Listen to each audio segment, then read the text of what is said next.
मैं परशुराम बोल रहा हूं। वही परशुराम जिसके नाम से पापी जन कांप उठते हैं। वही परशुराम जिसे जगत के पालनहार भगवान विष्णु के छठे अवतार के रूप में समस्त संसार जानता है। मेरे जन्म के समय से ही मेरा मूल नाम राम ही है, और यह तो मेरे आराध्य महादेव की कृपा है, जिनके द्वारा मुझे भेंट किया गया परशु मेरे नाम में सुसज्जित हो गया, और तभी से मैं परशुराम कहलाया। वही परशुराम जिसे शिव शंकर की महान कृपा से अनंत काल तक धरती पर अमर रहने का वरदान प्राप्त है, और वही परशुराम जिसने एक या दो नहीं बल्कि पूरे 21 बार समस्त क्षत्रिय वंश का नामो निशान मिटा दिया था। यह तो आज संसार में बहुत से लोग जानते हैं कि मैंने पूरे 21 बार क्षत्रिय वंश का संहार कर भूमि को क्षत्रिय विहीन कर दिया था। शायद इसके लिए आप में से बहुत से लोग मुझे क्रोध से भरा हुआ एक क्रूर ब्राह्मण समझते होंगे, लेकिन आज मैं ये आपको सत्य बताऊंगा कि इस घटना के पीछे की एकमात्र सच्चाई क्या है। मैं परशुराम बोल रहा हूं। यदि आप भागवत पुराणों के पृष्ठों को पलटेंगे तो यह कथा जरूर जान पाएंगे, जिसे आज मैं स्वयं आपको सुनाने जा रहा हूं। ये कहानी युगों पूर्व की है। यह उस समय की बात है जब महेशमती नगर के राजा सहस्त्रार्जुन हुआ करते थे। सहस्त्रार्जुन क्षत्रिय समाज के थे। यूं तो सहस्त्रार्जुन का वास्तविक नाम अर्जुन ही था, लेकिन उसने भगवान दत्तात्रेय को अपनी तपस्या द्वारा प्रसन्न कर उनसे 10,000 हाथों का वरदान प्राप्त किया था। इसके बाद से ही अर्जुन का नाम सहस्त्रार्जुन पड़ गया और वह महेशमती नगर का राजा बना। अब मैं आपको यह बताने जा रहा हूं कि कैसे समस्त क्षत्रिय वंश के संहार का कारण मैं नहीं बल्कि महेशमती का सम्राट सहस्त्रार्जुन था। सहस्त्रार्जुन ने अपने घमंड में चूर होकर धर्म की सभी सीमाओं को लांघ दिया। उसके अत्याचारों से सभी त्रस्त हो गए। उसने ब्राह्मणों का अपमान करना, ऋषियों के आश्रम को नष्ट करना, प्रजा पर अत्याचार करना और यहां तक कि मदिरा के नशे में चूर होकर स्त्रियों से अभद्र व्यवहार करना शुरू कर दिया था। एक दिन सहस्त्रार्जुन अपनी पूरी सेना के साथ जंगलों से होता हुआ जमदाग्नि ऋषि के आश्रम में विश्राम करने के लिए रुका। महर्षि जमदाग्नि मेरे पिता थे और अतिथि का खूब स्वागत सत्कार किया करते थे। मेरे पिता के पास देवराज इंद्र से प्राप्त हुई दिव्य कामधेनु गाय भी थी। कामधेनु गाय की मदद से कुछ ही पलों में मेरे पिता ने सहस्त्रार्जुन की पूरी सेना के लिए भोजन का प्रबंध कर दिया। कामधेनु गाय की ऐसी अद्भुत शक्ति को देख सहस्त्रार्जुन के मन में उसे पाने की इच्छा जागृत हुई। उसने मेरे पिता से कामधेनु को मांगा, लेकिन मेरे पिता ने यह कहकर इनकार कर दिया कि कामधेनु गाय ही हमारे जीवन का पोषण का एकमात्र साधन है।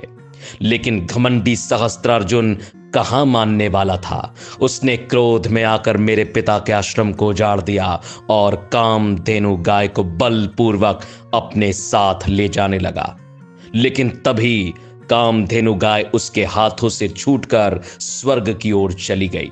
जब कुछ देर बाद मैं अपने आश्रम में पहुंचा तो अपने आश्रम की स्थिति को तहस नहस देखकर और अपने माता पिता के अपमान की बात को जानकर मेरे क्रोध की कोई सीमा ना रही। मैंने उसी समय सहस्त्रार्जुन और उसकी सेना का नाश करने का संकल्प लिया।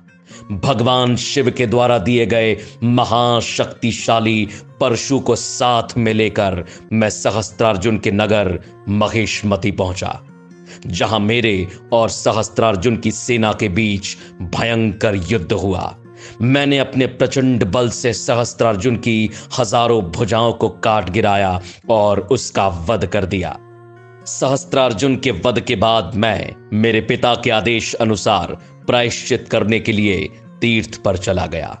लेकिन तभी मौका पाकर सहस्त्रार्जुन के पुत्रों ने संपूर्ण क्षत्रिय समाज के साथ मिलकर प्रतिशोध लेने के लिए मेरे पिता के आश्रम पर आक्रमण कर दिया और मेरे पिता का सर काटकर उनका वध कर दिया।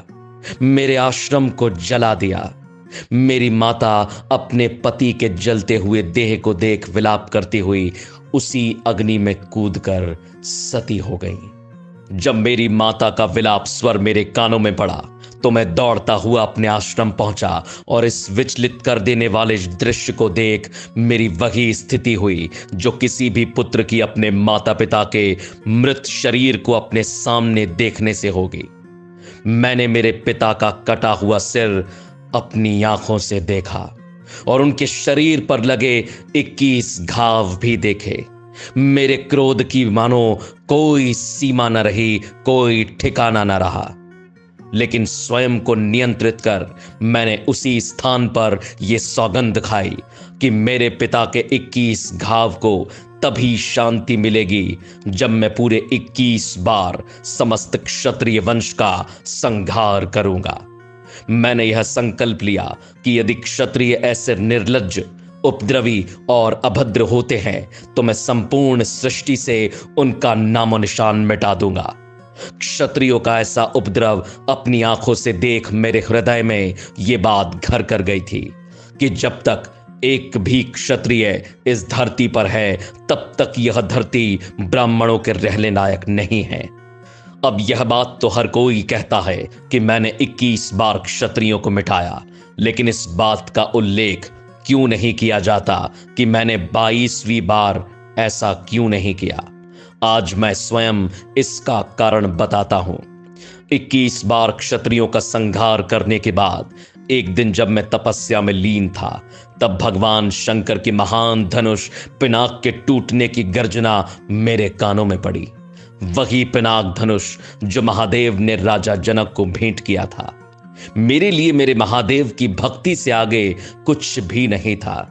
इसलिए मैं क्रोध से धधकता हुआ राजा जनक के महल जनकपुर पहुंचा, जहां मैंने देखा कि राजा जनक की सुपुत्री सीता का स्वयंवर चल रहा था।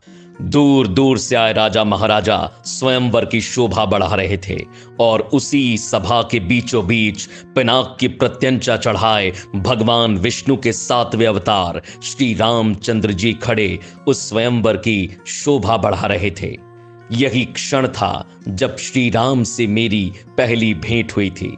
मैं वहां पहुंचा तो अत्यंत क्रोधपूर्वक था, किंतु श्री राम को पहचानने के बाद मैं यह जान गया कि वे स्वयं भगवान के अंश हैं जो क्षत्रिय वंश में अवतार लेकर आए हैं। उसी समय मुझे यह आभास हो गया था कि यदि स्वयं भगवान ने क्षत्रिय वंश में अवतार लिया है तो अब क्षत्रियों का वंश निश्चित ही अपनी मर्यादाओं का सम्मान करना सीखेगा और भविष्य में किसी को हानि नहीं पहुंचाएगा। यही कारण है कि इसके बाद मैंने कभी क्षत्रिय वंश को कोई हानि नहीं पहुंचाई। हाँ, यह सत्य है कि संसार मुझे एक क्रोध से भरे हुए ब्राह्मण के रूप में जानता है, लेकिन मेरे क्रोध का ज्वालामुखी सदैव केवल पाप और अधर्म के साम्राज्य पर ही फूटा है। मैं मेरे आराध्य महादेव के वरदान से अनंत काल तक पृथ्वी पर अमर हूं और मेरे अमर होने का एकमात्र उद्देश्य है धर्म की रक्षा। इसलिए धर्म के सद्मार्ग पर चलने वालों को मुझसे कोई भय नहीं है। जब जब धर्म की हानि अपनी सीमा पार करेगी तब तब दुराचारियों को मेरे क्रोध की अग्नि का सामना करना होगा। शेष सभी पृथ्वीवासी मेरे प्रियजन है।